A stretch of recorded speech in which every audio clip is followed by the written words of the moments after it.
Hi everyone, if you want to remove your Gmail account from the Google Messages app without removing it from your phone, then this video is for you.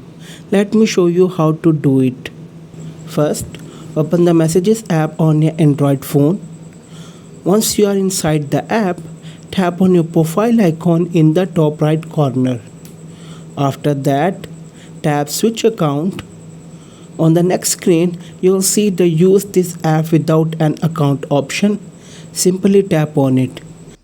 Now tap on Sign Out at the bottom right corner of the page. As soon as you do that, your account will be removed from the Messages app and you'll start using the app without being signed in. That's it. This is the easiest way to use the Google Messages app without a Google account.